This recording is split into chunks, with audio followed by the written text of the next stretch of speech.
Alhamdulillahi ala in'ami wa syukrun lahu ala taufiq wa imtinani. Asyhadu an la ilaha illallah wahdahu la syarika lah ta'ziman li sya'ni. Wa asyhadu anna Muhammadan abduhu wa rasuluhu ad-da'i ila ridwani. Allahumma salli wa sallim wa barik ala sayyidina Muhammadin afdali khalqi wa ala alihi wa ashabihi wa kulli ummati. Rabbi shrah li sadri wa yassir amri wa uqdatan min lisani yafqahu qawli.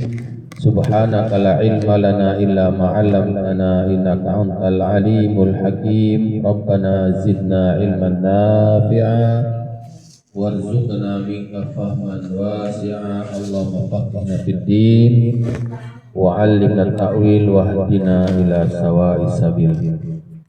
Awaitu ta'alluma wa ta'lim wa tadhakkura wa tadhkir wa naf'a wal intifa'a wal ifadah istifadah wal hatha ala tamassuki bi kitabil sunnati rasulih wa dilalat ilal khair wa du'al huda ibtigha'a wajillah wa ridahu wa mardi wa thawabihi wa qurbihi. Hadratul muhtaramun, para jemaah sekalian, ibu-ibu yang dimuliakan Allah Subhanahu wa taala. Mari kita awali majlis kita ini dengan mengucapkan alhamdulillah sebagai pujian syukur pada Allah Subhanahu wa taala. Di pagi kali ini kita masih diberikan kesempatan untuk melanjutkan hidup, menunjukkan bahwa Allah masih membuka ruang untuk kita kembali kepada Allah, beristighfar dan meningkatkan amal ibadah sebagai bekal menuju akhirat. Termasuk diantaranya dengan kita duduk dalam majlis ilmu, kita niatkan sebagai amal ibadah agar mendapatkan pahala yang besar di sisi Allah Subhanahu wa taala. Salawat dan salam marilah senantiasa kita haturkan kepada junjungan kita baginda Rasul Nabi Muhammad sallallahu alaihi wasallam beserta seluruh keluarga beliau dan para sahabatnya, dan mudah-mudahan kita mendapatkan limpahan salawat salam sehingga menjadikan kita bagian daripada umat yang mendapatkan syafaatul uzma dari tangan beliau di hari kiamat kelak. Hadirin ibu-ibu yang dirahmati Allah Subhanahu wa taala, kita akan lanjutkan kembali kajian tafsir Jalalain, kajian tadabbur Al-Qur'an di surat Al-Baqarah ayat 197 sampai 200 ya. Jadi kita sudah melewati 70% surat Al-Baqarah ya. Kita awali dengan membaca ayat-ayatnya. A'udzu billahi minasy syaithanir rajim. Bismillahirrahmanirrahim. Al-hajju ashhurun ma'lumat. Al-hajju ashhurun ma'lumat. Faman farada fihinna al-hajja fala rafata wala fusuqa wala jidala fil hajj. Wa ma taf'alu min khairin ya'lamhu Allah wa tazawwadu fa inna khairaz zadi taqwa wattaqun ya ulil albab. Laysa 'alaykum junahun an tabtaghu fadlan min rabbikum fa idza afadtum min 'arafatin fadhkurullaha indal mash'aril haram واذكروه كما هداكم وإن كنتم من قبله لمن الضالين أفيضوا من حيث أفاض الناس واستغفروا الله إن الله غفور رحيم فإذا قضيتم مناسككم فاذكروا الله كذكركم آباءكم أو أشد ذكرا فمن الناس من يقول ربنا آتنا في الدنيا وما له في الآخرة من خلاق. Kita artikan lafaz-lafaznya. Al-hajju, ibadah haji, atau ditafsirkan waktu berlangsungnya ibadah haji. Ashhurun, ada pada bulan-bulan, ma'lumat, yang sudah diketahui. Faman, maka siapapun, faradha, yang mewajibkan diri, fihinna, pada bulan-bulan itu, saja untuk beribadah haji, fala rafata, maka jangan dia berbuat rafat. Kita artikan rafat itu apa? Wala fusuqa, dan jangan berbuat fasik, wala jidala, dan jangan berbuat jidal fil haji, dalam ibadah hajinya. Wama, dan apapun, af'alu, yang kalian kerjakan, min khairin, dari kebaikan, ya'lamhu, maka Allah pasti tahu. Maka pasti tahu Allahu Allah. Wa tazawwadu, dan berbekalah kalian, fa inna khairaz zadi, karena sesungguhnya sebaik-baik bekal at-taqwa adalah takwa. Wattaquni, dan bertakwalah kepadaku, ya ulil albab, wahai orang-orang yang berpikir. Laisa alaikum, laisa, tidak ada, alaikum, atas kalian, junahun, dosa, antabtagu, ketika kalian menghendaki, fadlan, karunia, mir rabbikum, dari Rabb kalian, dari Allah.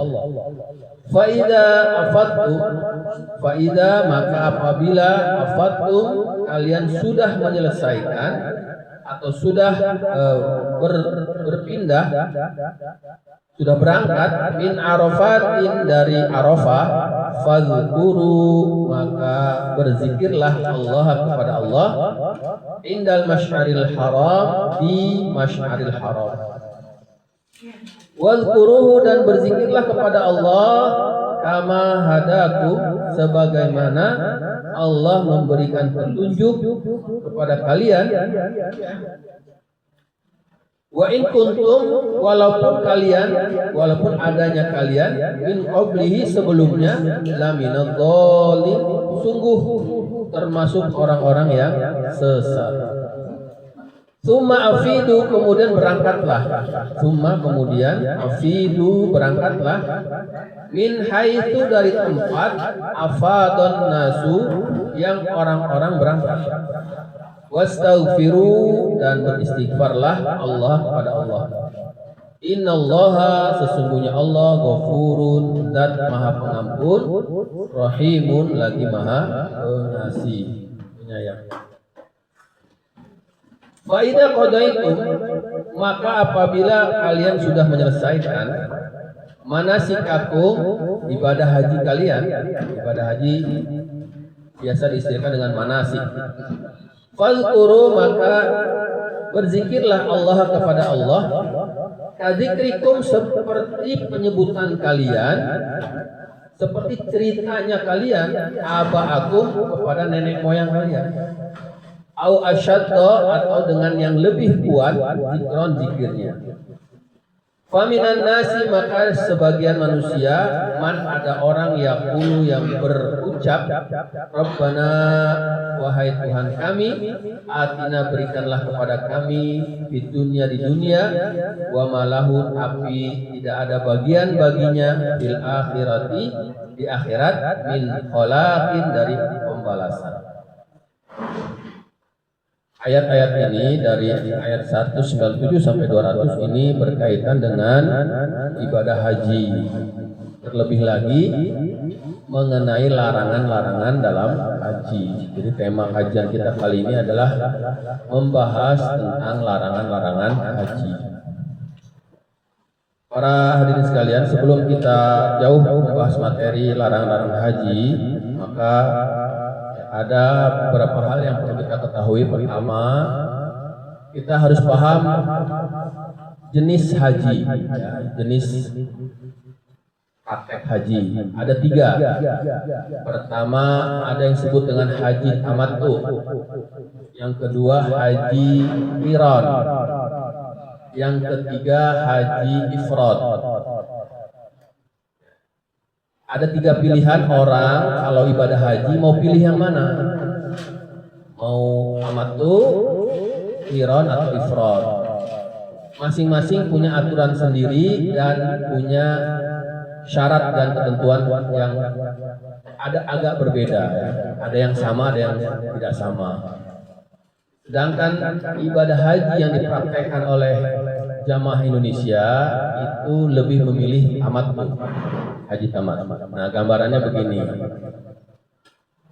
Haji tamattu itu kenapa disebut tamattu? Tamattu artinya enak-enak. Prakteknya umroh dulu baru haji. Umroh dulu baru haji. Nah, di ayat ini, di ayat 197, Allah nyatakan al-hajju asyhurum ma'lumat. Pelaksanaan ibadah haji itu di bulan-bulan yang sudah ditentukan. Bulan Syawal, bulan Zulqa'dah, dan 10 hari bulan Dzulhijjah. Itu waktu pelaksanaan ibadah haji plus umroh. Kalau hajinya itu dilaksanakan bulan Dzulhijjah, nah umrohnya itu boleh dari bulan Syawal. Misalnya ada orang berangkat haji dari bulan Syawal, sudah sampai di kota Mekah di bulan Syawal, maka dia boleh melaksanakan umroh dulu. Ini umrahnya umroh wajib. Umroh dulu, dia niat umroh dari mikot, kemudian tawaf, kemudian sa'i. Setelah itu selesai. Jadi umroh itu memang nggak lama, ya, 1 jam 2 jam selesai umroh itu. Setelah dia selesai melaksanakan umroh, dia tahallul. Artinya kalau orang sudah tahallul, maka dia sudah boleh mengerjakan yang dilarang dalam haji. Jadi sudah boleh misalnya bagi laki-laki memakai pakaian yang berjahit. Sudah boleh memakai penutup kepala. Bagi wanita sudah boleh memakai penutup wajah, ya, atau penutup tangan, sarung tangan. Ya, boleh memakai wangi-wangian, boleh mencukur, ya, atau mencabut bulu-bulu yang ada di badan. Boleh juga bagi suami istri untuk berhubungan, ya. Makanya disebut haji tamattu, karena setelah umroh dia sudah boleh bersenang-senang. Hajinya kapan? Nanti kalau sudah tanggal 8 Dzulhijjah. Ya. Jadi umrohnya boleh di bulan Syawal dulu tuh. Nah, baru nanti hajinya di bulan Dzulhijjah. Ini namanya tamattu. Atau misalnya, ya, umrohnya itu di bulan Dzulhijjah, tanggal Dzulhijjah, tanggal 1 Dzulhijjah. Ya, kita berangkat mungkin kloter kedua, ya, gelombang kedua, karena di Indonesia ada gelombang 1, gelombang 2. Gelombang 1 biasanya ke Madinah dulu. ya, sudah sampai di tanah suci bulan Zulqa'dah ya, atau bulan Syawal sudah sampai di Madinah. 30 hari di Madinah, baru nanti menjelang ibadah haji mereka ke Mekah. Kalau gelombang 2 langsung ke Mekah, ya, dari Jeddah langsung ke Mekah. Nah, sampai di Mekah mereka umroh dulu, ya.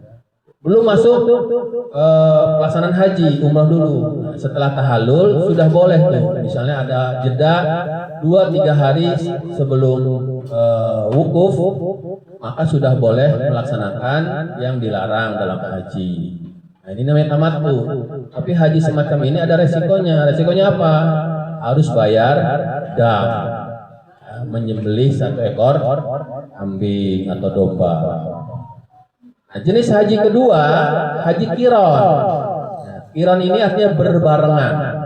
Pelaksanaan umrohnya dengan haji dalam satu pelaksanaan. Ya, karena tadi saya bilang kalau umroh itu kan sebentar, hanya tawaf, sa'i, kemudian halul ya, ihram, niat ihram, sholat, tawaf, sa'i sudah selesai. Nah, untuk haji qiran, tawaf ifadahnya dengan sa'inya itu diniatkan 2, untuk umroh juga untuk haji. Ya. Bedanya kalau umroh tamattu, kalau haji tamattu setelah pelaksanaan umroh, tahallul, cukur rambut, maka sudah dibolehkan melepas baju ihram. Tapi kalau haji qiran nggak boleh, ya. Yang dibolehkan hanya sebagian. Hanya sebagian, mencukur rambut boleh sudah, ya, karena menandakan tahallul. Tapi yang lainnya belum boleh tuh, termasuk buka baju, buka kain ihram tuh nggak boleh. Jadi tuh kain ihram dipakai sampai haji selesai.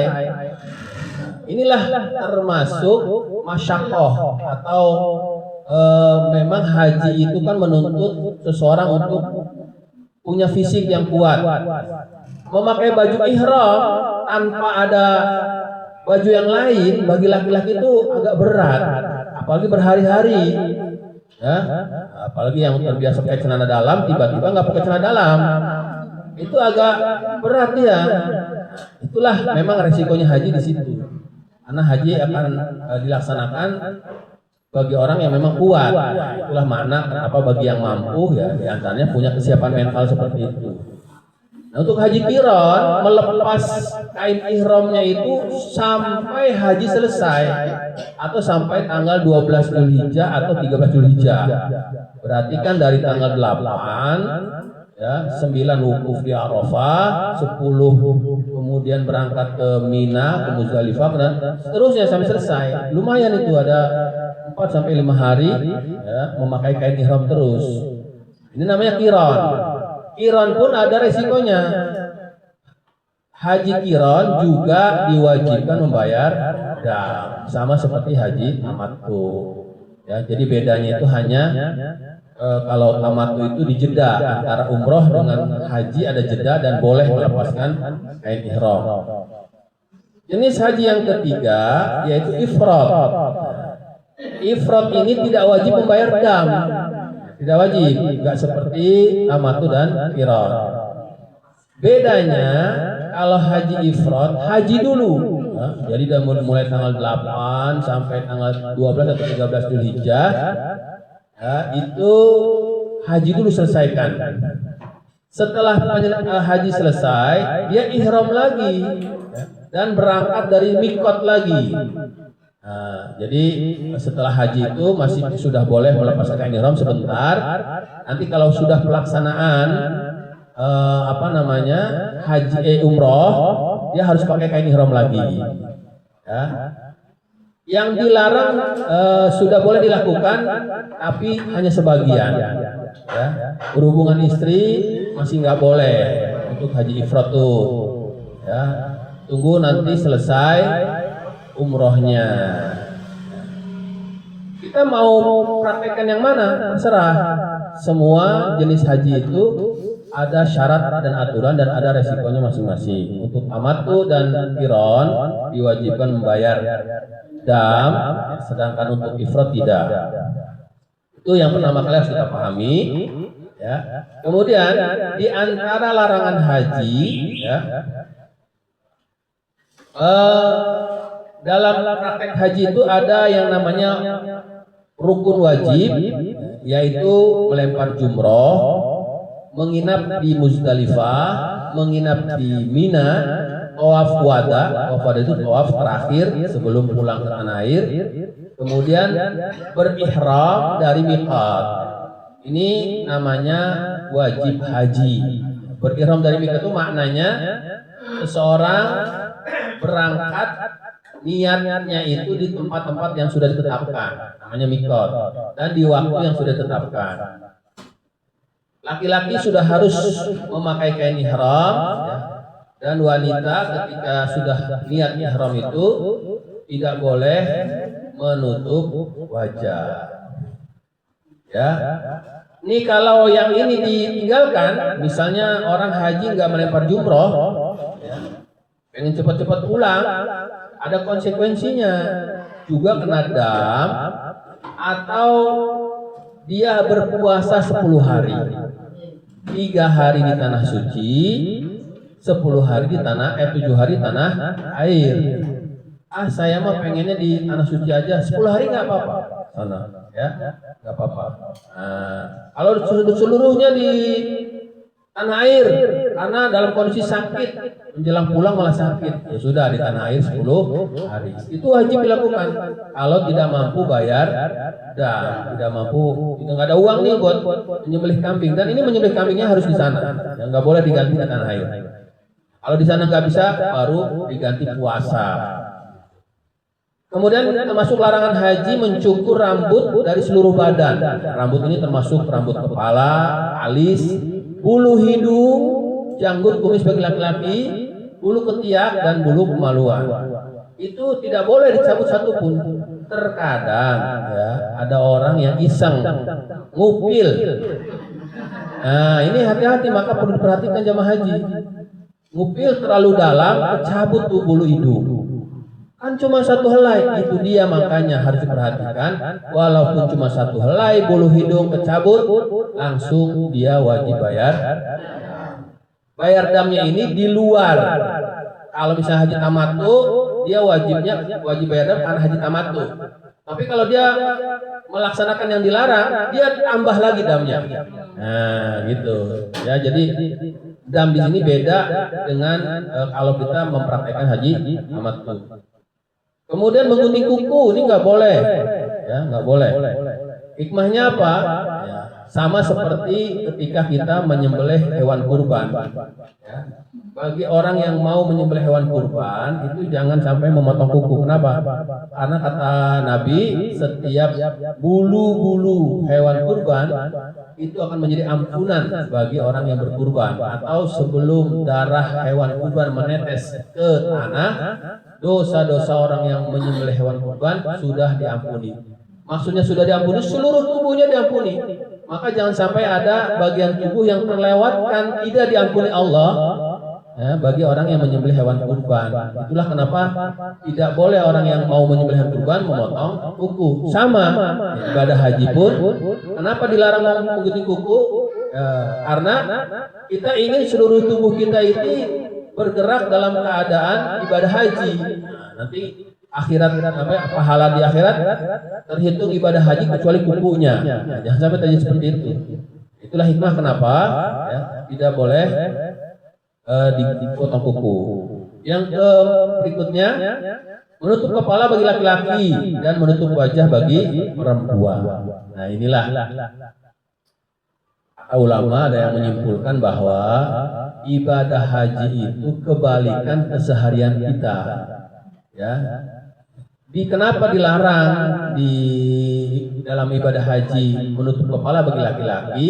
Sebenarnya menunjukkan anjuran bagi laki-laki ketika di luar ibadah haji disunahkan menutup kepala. Bagi perempuan, ya, walaupun memakai cadar atau menutup seluruh wajah itu menurut 4 madhab tidak wajib, tapi dianjurkan, sangat dianjurkan. Ya, terlebih lagi kalau kita menjadi fitnah, ya masa dianjurkan ya. Minimalnya kita mengerti batas aurat perempuan. Dalam haji menutup wajah bagi perempuan ini tidak boleh, dilarang. Kemudian memakai pakaian yang berjahit, ya, termasuk diantaranya memakai sepatu itu nggak boleh.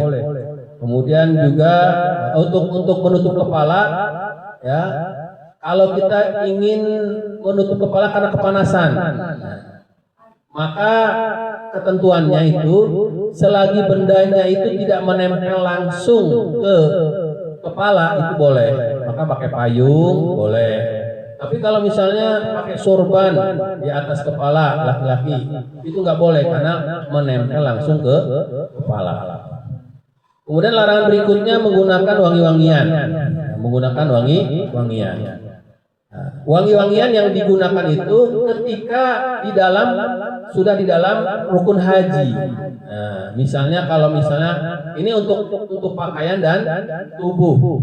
Ada orang sebelum berangkat ihram mandi dulu, ya. Kemudian ketika mandi pakai sabun, ya, sabun yang memang wanginya itu melekat. Itu gimana hukumnya? Nah, jadi memakai wangi-wangian di badan atau di pakaian kalau dilakukannya sebelum ihram itu ada pendapat ulama masih boleh dan tidak tergolong melakukan larangan haji. Tapi kalau di tengah-tengah haji enggak kuat, enggak betah saya, kanan kiri orang panas keringetan pada bau ketek. Saya pinginnya baju saya kain ihramnya wangi, ini nggak boleh, maka itu nggak boleh. Maka masih kalau seperti misalnya kain ihramnya dicuci di laundry, nah, kalau habis di laundry kan wangi, itu masih boleh karena dilakukan sebelum ihram. Kemudian membunuh hewan darat yang halal dengan sengaja, ya. Nah, ini menjadi ujian bagi orang-orang haji tuh. Ya, kadang di sana itu di Mekah banyak hewan-hewan yang secara liar, apalagi orang yang di sininya tuh suka dengan burung dara, burung merpati. Di sana burung merpati bebas. Wah, kata yang haji, beneran nih pada nurut nih, kantongin satu, nanti diadu di tanah air. Nah, ini hati-hati ya. Atau banyak juga kadang rusa yang berkeliaran. Nah, di gurun-gurun itu banyak juga rusa, kadang atau keledai, ya, tiba-tiba dibunuh. Nah, ini nggak boleh. Kemudian larangan berikutnya melakukan khitbah, lamaran atau akad nikah. Nah, sebenarnya ini kalau kita bisa bilang ya ada-ada aja gitu kan. Ini mau niat nikah, mau niat haji. Maka ini tapi ada juga yang memang terinspirasi, sama ingin nikahnya di depan Ka'bah, hanya biar berkah. Ya kalau bisa mah jangan di waktu haji. Ini mah kebenaran banget gitu, ibadah haji sambil nikah. Maka ini sangat dilarang sekali, ya. Dan ini hikmahnya agar kita fokus. Kalau mau haji aja, kalau mau nikah aja. Jangan dicampur aduk. Nah, jangan terselip niat haji tapi ternyata ada niat nikah. Kemudian berhubungan suami istri ini nggak boleh, dilarang. Mencumbu istri bukan berhubungan, hanya sekedar mencumbu itu pun tidak boleh. Ada pendapat ulama mengatakan kalau misalnya bermesra-mesra dengan istri sampai laki-laki mengeluarkan mani, maka hajinya langsung batal. Hajinya langsung batal, tapi prakteknya harus tetap dilakukan. Ya, misalnya ketika wukuf dalam tenda, ya. Ada orang nggak kuat keluar tenda, kebetulan nih, berdua sama istri di tenda, sempatnya bermesraan sampai si suami keluar mani, batal ketika itu hajinya. Tapi praktek hajinya tetap langsung dilaksanakan sampai jumroh. Jadi hukumannya seperti itu, harus tetap dilaksanakan sampai haji selesai, sampai jumroh. Nah, batal di situ maknanya dia harus mengulang, ya, di tahun berikutnya. Jadi tahun itu hajinya tidak sah, ya. Hajinya tidak sah, dia harus mengulang di tahun berikutnya. Itu beberapa larangan haji. Maka ayat-ayat berikut ini, ya, ini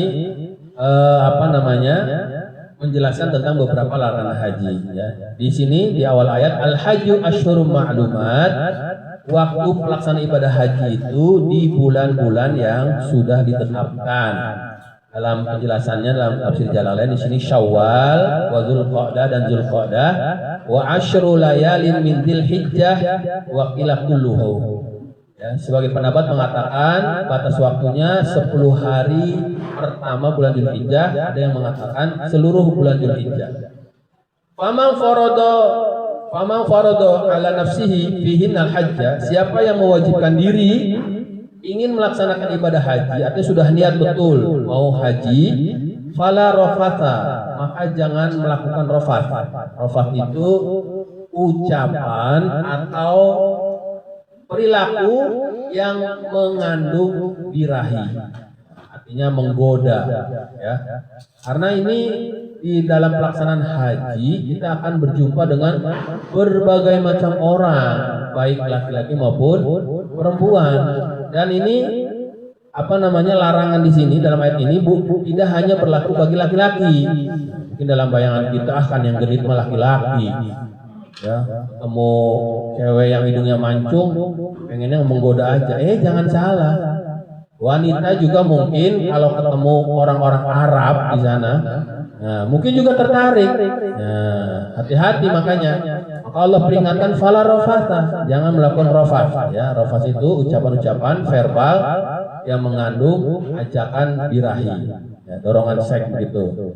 Atau mungkin gerakan-gerakan, ya, gerakan-gerakan dengan melambaikan tangan atau isbai dari jauh. Wah, itu udah kayak artis syahrukan tuh, isbai dah. Nah, ini nggak boleh. Wala fusuqo, dan jangan berbuat fasik.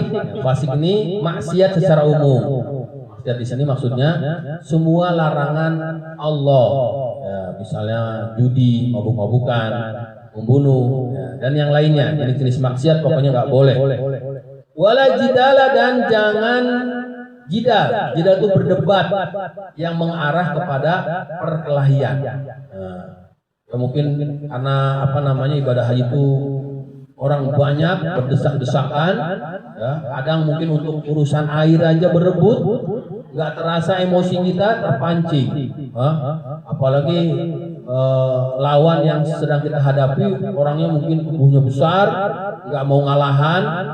Jangan dikira ya kalau di sana itu hanya laki-laki yang badannya gede. Perempuan Arab itu, orang-orang Jordan itu terkenal tinggi besar. Dan sama itu, ya, sama emak-emak di sana pun gitu, nggak mau ngalah. Saya waktu umroh itu mau ke Hajar Aswad, berebutan sama emak-emak dari Arab itu. Padahal saya di sini udah terhitung tinggi, ternyata itu saya masih diketekin itu. Ada lagi lebih tinggi, perempuan lagi. Itu nggak mau ngalah. Ya, nggak mau ngalah, berebut, ingin nyium Hajar Aswad.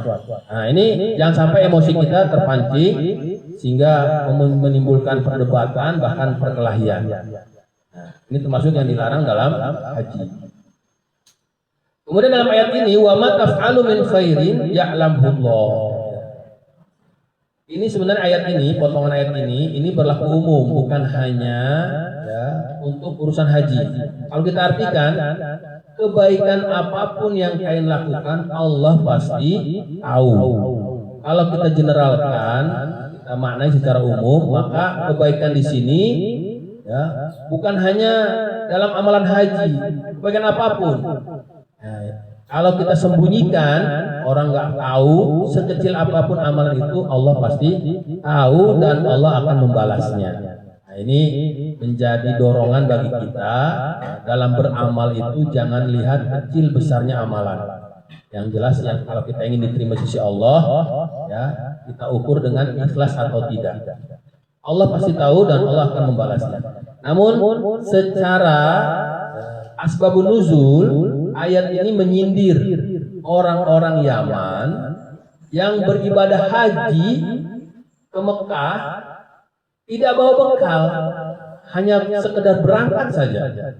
Padahal kan ibadah haji itu berhari-hari dan membutuhkan bekal, terutama makanan. Ternyata ada orang-orang Yaman Ya, mereka ibadah haji enggak mau bekal. Mereka kira Allah enggak tahu gitu. Ya. Nah, efeknya, akibatnya di sana ketika di tengah-tengah ibadah haji mereka minta sedekah. Nah, ini enggak baik. Ya, maka Allah ingatkan dalam terusan ayatnya, wa tazawwadu fa inna khairaz zadi taqwa, maka berbekallah kalian. Ya, maksudnya tuh kalau mau haji bawa bekal. Nah, maka itulah kenapa di negara kita dibuat peraturan. Nah, orang yang mau berangkat haji maka dikenakan biaya sekian-sekian. Sebenarnya kalau anjuran ulama, bekal haji itu bukan hanya untuk ketika berangkat, tetapi orang yang ditinggal pun harus ditinggalkan bekal.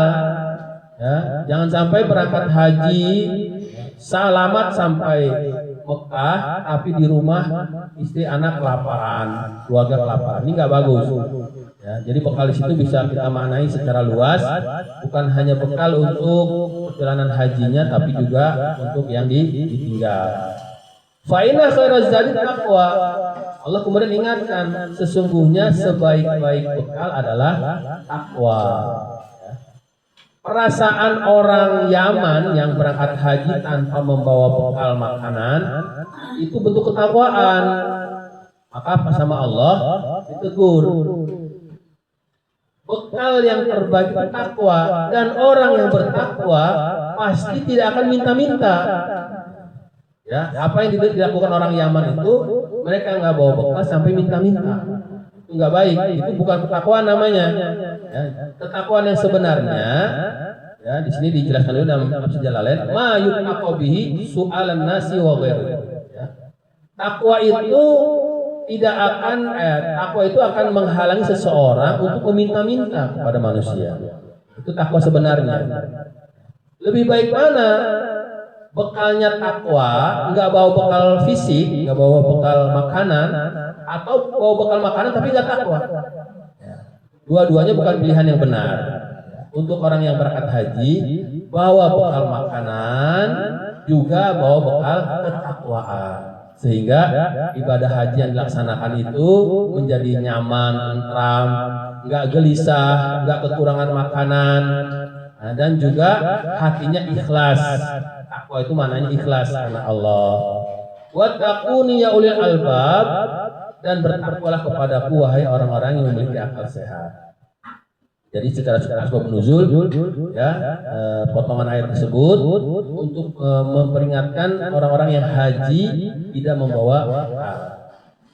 Kemudian dilanjutkan di ayat selanjutnya, laisa alaikum junahun an tabtagu fadlam mir rabbikum. Tidaklah dosa bagi kalian, ya, kalau kalian mencari fadlan, karunia, di sini ditafsirkan rizqan, rezeki, mir rabbikum, dari Rabb kalian, bit tijarati, dengan cara berdagang, fil haji, dalam pelaksanaan ibadah haji, nazala raddan li karahatihim dzalik. Nah, ini ayat ini cukup menarik, ya. Kalau dikaitkan dengan ayat sebelumnya, ada orang yang berangkat haji nggak bawa bekal, tapi sampai di tanah suci malah minta-minta. Dicela sama Allah. Tapi di ayat yang ini Allah kasih kelonggaran. Kalau kalian nggak punya bekal, ya nggak apa-apa, haji sambil dagang, ya, untuk memenuhi bekal, untuk mencukupi bekal, hajinya sambil dagang. Tapi perlu kita garis bawahi, ya, walaupun dari ayat ini para ulama menggunakannya sebagai dalil dalam hal ibadah, ya, memang kita dituntut niat ikhlas karena Allah, tapi boleh diselipkan dengan niat keduniawian selagi niat keduniawiannya tidak dominan. Jadi kalau orang berangkat haji niatnya memang untuk dagang, ya, dia nggak peduli nanti hajinya sah atau tidak, ini yang namanya tidak boleh. Karena niat duniawinya lebih kenceng, lebih dominan daripada niat ibadahnya. Jadi, tapi kalau misalnya memang keadaan kita, ya, kurang bekal, nah udahlah ibadah haji, fokus dulu ibadah haji, nanti kalau kurang bekal nanti sana dagang.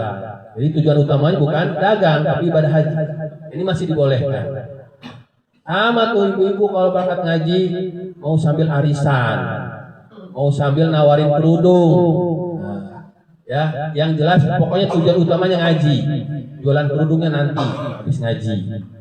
Jadi ini menjadi dalil ya, digunakan dalil oleh para ulama, boleh saja ya, selagi ya, niat keduniawiannya itu tidak dominan dan tidak menjadi tujuan pokok yang utama.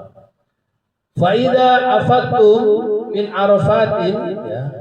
Kemudian Allah memberikan aturan-aturan dalam haji, apabila sudah selesai melaksanakan umroh, melaksanakan wukuf di Arafah, apabila sudah selesai melaksanakan wukuf di Arafah, fazkurullaha, maka berzikirlah kepada Allah.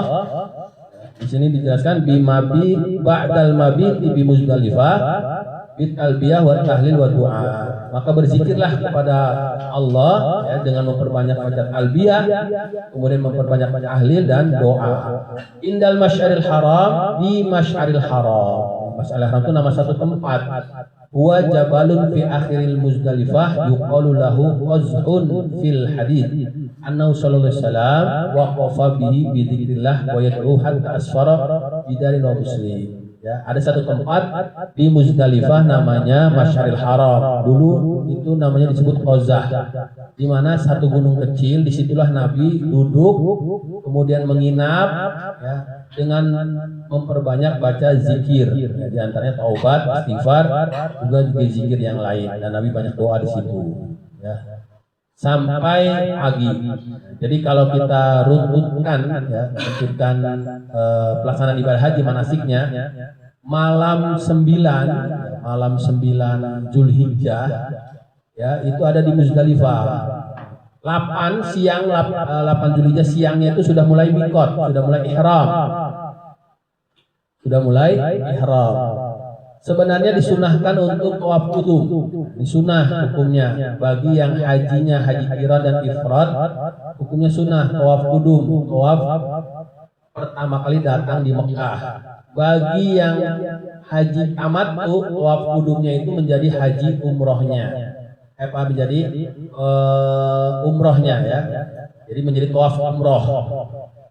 Nah setelah tawaf, kemudian yang tamattu itu sa'i, yang qiran dan ifrad berangkat ke Muzdalifah malamnya itu, malam tanggal 9. Kemudian menjelang pagi ya, maka berangkat ke Arafah. Wukuf itu apa? Berdiam diri seharian penuh dari pagi sampai sore ya. Ibadah lain nggak ada wukuf yang namanya wukuf berdiam diri. Tapi bukan berarti tidur. Banyak doa, banyak zikir, istighfar. Ya, puncak-puncaknya jam tengah hari itu puncak Arafah, itu doa makbul atau menjelang terbenam matahari. Ya, itu memang ujian bagi orang haji itu. Apalagi sekarang tendanya ber-AC. Ya. Rasa ngantuk aja itu. Baca Quran boleh nggak? Boleh. Yang penting jangan ngobrol. Gunakan kesempatan baik-baik. Nah, nanti kemudian setelah terbenam matahari berangkat ke Mina, bermalam di Mina. Untuk apa? Nyari batu. Bukan nyari batu. Persiapan besoknya jumroh, ya, jumroh di tempat jumroh ya. Kemudian tanggal 10 jumroh Aqobah, jumroh pertama, melempar 7 batu. Kemudian malamnya itu menginap lagi di Mina, balik lagi ke Mina. Ya. Ini jangan dikira sebentar ya, Mina dengan tempat jumroh jauh, harus berdesakan dengan banyak orang, itu pulang pergi bisa berjam-jam. Ya. Nah, kemudian ada 2 ketentuan ketika jumroh itu.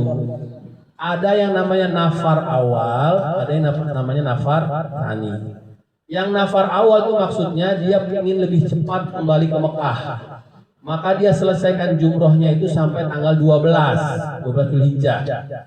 Di tanggal 11 Zulhijjah dia melempar 3 jumroh, Aqobah, Wusta dan Ula, ya.